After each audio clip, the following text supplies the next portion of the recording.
no one can spend time with Jesus for you. And let me just announce to you something profound. What I'm doing right here is not enough for you this week. About 8 o'clock tonight, you'll be like, what did he talk about this morning? 1 Corinthians 13, verse 2. If I have prophetic powers and understand all mysteries and all knowledge, and if I have all faith so as to remove mountains, but have not love, I am nothing. I am nothing. If I have all knowledge, all faith, man, if I can preach, I'm good at it, but I lack love, I'm a zero. I have nothing to offer. I am nothing. All right? So notice this. We move from the affirmation now to the accusation. What is Jesus' accusation? Hey, good job. Sound doctrine. Way to go. You can defend the faith. But here's what I have against you. Here's the accusation. Revelation 2, verse 4. But I have this against you. You have abandoned the love you had at first. You've left your first love. You've abandoned. Like the word first means most important. You have abandoned the most important love there is. Because you can be full of head knowledge. And you can have all the answers. And you lack love. You're nothing. And that's the accusation Jesus makes against this church who is in this culture, and they've had to defend themselves. And he says, here's the problem. You moved away from the most fundamental thing. And the most fundamental thing is love. Now, what does he mean by this? What kind of love are we talking about? Specifically, what is Jesus referring to? 3 possibilities. G.K. Beale gives us 3 possibilities. Number 1, they stopped loving Jesus first and foremost. Number 2, they've stopped loving their neighbor. And number 3, they've stopped loving the lost. They're not evangelizing anymore. And I think if you look at the way that flows, I think it's the first one. They've stopped loving Jesus, because when you stop loving Jesus, you don't love your neighbor well, because you really don't have much to offer them. And then when you stop loving your neighbor, you also aren't looking for the lost. You've stopped sharing your faith. So when you stop loving Jesus, you're stopping these other things as well that we're called to. So what I believe Jesus is saying to the church of Ephesus is, guys, you've been so busy defending the faith, you've been so busy working in the kitchen like Martha, you have neglected the most important thing like Mary, sitting at my feet. When I went to Kenya here a couple of weeks ago, wow, one, God's planet is massive and big.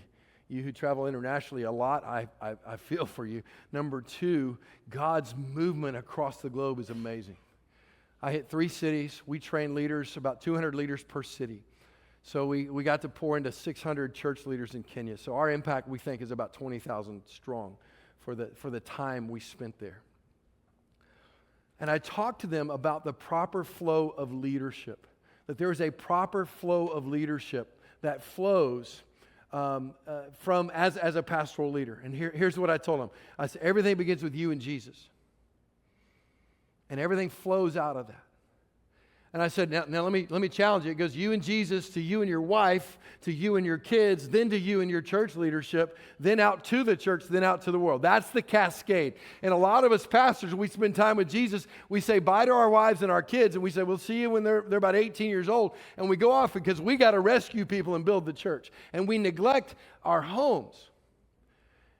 And so what I told him is like, no one can spend time with God for you, number 1. And number 2, if you're not leading well at home, you're not fit to lead God's church. And they're looking at me and they're asking questions. I'm like, no. Everything is like, you got to back the truck up. Leave the church right there. It'll be fine. Go love your wife. Go serve her. Go pour into your kids. You got one shot. Y'all listen to me. You have one shot to raise your children. And they will be up and out like that. You got one shot. You better be dialed in, because you're going to stand before God, not for how good you did on spreadsheets or closed on that deal, but what did you do with what I gave you? So I'm telling these pastors that.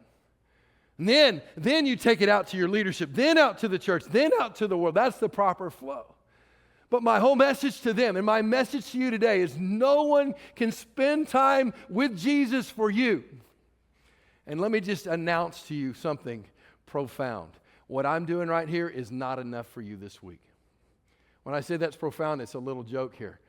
But I spend my life preparing messages to give to you, frankly. Robbie does, Chris does, our whole pastoral teaching team. But you're going to, about 8 o'clock tonight, you're going to be like, what did he talk about this morning? Your appetite. I mean, you're going to be hungry for something else. Your heart and your affection is going to be chasing other things. This is nice and it's good and it's fun. It's a little cold in here. When I'm preaching and it's cold, okay? So I know you're freezing, so I'll hurry. But listen, it's not enough. It's not enough. You've got to spend time with the Lord. You can't leave your first love and expect that you're going to be like super sister or brother Christian in the faith walk, right? Notice what Jesus told us. Matthew 22:36 and following. Teacher, which is the greatest commandment in the law? And he said to him, you shall love the Lord your God with all your heart, with all your soul, with all your mind. This is the great and first commandment. And a second is like it. You shall love your neighbor as yourself. On these two commandments depend all the law and the prophets. Now, how do you know if you've left your first love? Let me ask you to do a little self-diagnosis. I'll give you a couple of symptoms of what I'm talking about. Is your first response cynicism? God moved and boom. Oh, yeah, God moved. Oh, I doubt it. You know, you want to argue. You're cynical. If you're cynical, guess what? You've left your first love. How about bitter? Bitter? It's easy to get bitter. It's easy to get bitter, right? Because so many people we're so offended all the time, right? We just grow up offended, right? It's easy just to live a bitter life because I'm a victim. Somebody hurt me. Yes, it hurts when people hurt us. I get it. But you have a choice to take it to Jesus and say, Lord, you got to do this. You got to fix it. I'm going to live at peace the best I know how. But guess what, Lord? I'm yours. And so don't let me get bitter. Because Proverbs 4:23 says this, above all else, which means everything else, like any and everything, above all else, guard your heart, for it's the wellspring of life. No one can guard your heart for you. You've got to guard your heart, right? And if you're bitter, you've stopped guarding your heart. And you're saying, I'm a victim, and they're so bad. And you're, instead of looking up, you're looking out, and you're portraying onto them. And the people that offended you actually control you. That was free. Wasn't even in my notes. So you might want to note that, okay? How about your decreased time or decreased desire for time with Jesus? That's a picture of leaving your first love. And you're burned out. Can I be honest with you for a moment? You're like, which part have you been lying to me? No, I'm not. It's just a rhetorical device, actually. I went to Kenya, as I mentioned. Let me give you some photos here, right? Here's what, God was good, and we hit 3 cities and ministered, and I just felt used of God. It's just so good. I just felt so used. In every city, when we were with leaders, God was just showing up, and He was meeting them where they were and meeting me where I was, and the ministry was unbelievable. And I look back and I go, wow, great.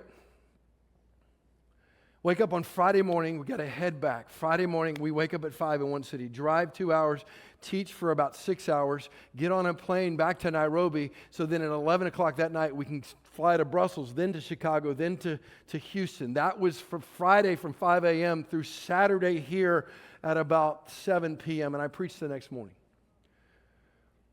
And that was more on a dare. Somebody's like, hey, last time I went to Africa, here's what I did. So I'm like, okay. But then we had VBX. Can I tell you something? That's one of the biggest weeks of our ministry, VBX.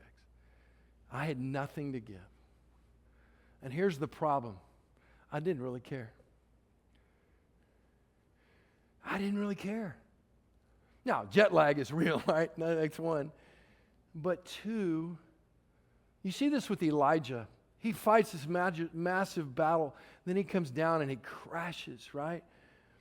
And when I say, can I be honest with you for a moment? Here's what I'm saying to you. The next week, I had just been on fire for Jesus. The next week, I'm just like, I don't care. I don't care. That's how deceptive the heart is.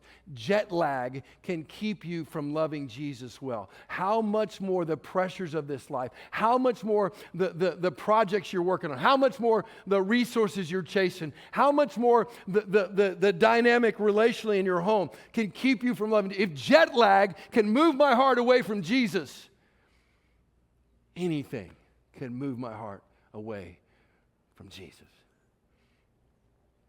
I'm going to keep you a little bit longer, but you don't have anywhere to go, so stay with me. Although we are taking our daughters to camp. She's sitting here arguing with me. You're about to go to camp, Dad. This is really important. Peter is like, Jesus, upper room, remember? And Jesus is like, hey guys, all y'all are going to deny me. Peter's like, I'll never deny you. No, tonight, all y'all are going to deny me. No, Jesus, I'm never going to deny you. Matter of fact, I will die with you before I ever deny you. Peter, you will deny me 3 times tonight. No. Jesus is arrested. He's then on trial. Peter's in the court of the high priest's home. Jesus is on trial, and he denies him. And he's on the way out, and he denies him. And then he's on the other side of the gate, and he denies him. And then the rooster crows, and Peter is devastated, like, I denied him. How can you go from the upper room to the court of the high priest and go from I'll never deny you to I'll deny you 3 times? Here's what the deal is. The story for Peter is in there for you and me. Because our hearts are so deceptive, our hearts are so wicked, we will move off of our love for Jesus. I'm so glad this message to the church of Ephesus is there. Now, you who are not followers of Jesus, you don't even have to pay attention to this. This is for the church. And you who don't yet follow Jesus, you ought to look for the church to be on fire for him. Because he is the King, he is the Lord, he has laid down his life. And we are recipients of that. And you ought to expect Christians to be on fire for that, because it's the greatest news in the world. And you who follow Jesus, listen, the world will compete for your affection. And it will pull you away. And no one can spend time with the Lord for you. And so is your affection dull? Is the flame going out? This is great worship, decent teaching. Here's what I'm telling you. It's not enough. It's not enough. No one can spend time for God with you. So what's the admonition? Let me land the plane. What do we do? Jesus says in verse 5 of Revelation chapter 2, remember therefore from where you've fallen, repent and do the works you did at first. If not, I'll come to you and remove your lampstand from its place. Remember? Like, remember how much you love him. Just remember. Go back and watch your wedding video type of remembrance. So I get, like, when you fell in love with him at big stuff, when y'all remember how you felt about Jesus this week, and don't let that fire die, guys. You don't have to let it die. You got to keep it going. You got to spend time with him. And he wants to teach you as a 17, 18, 19, 16-year-old how to spend time with him so that you always love him. It's not just, boom, I'm in love. No, I'm not. Boom, I'm in love. No, I'm not. No, it's going to be like this. I'm always in love with Jesus, right? So spend time with him. Like you did last week, spend time with him this week. Like, just do it. Don't wait for us to go to camp, get on a bus, and drive all night to do it. Just do it, right? Because it's better. And I want what's best, right? I want the best that he has to offer. So remember, run to repent, which means just turn around. And when you turn around, he's right there.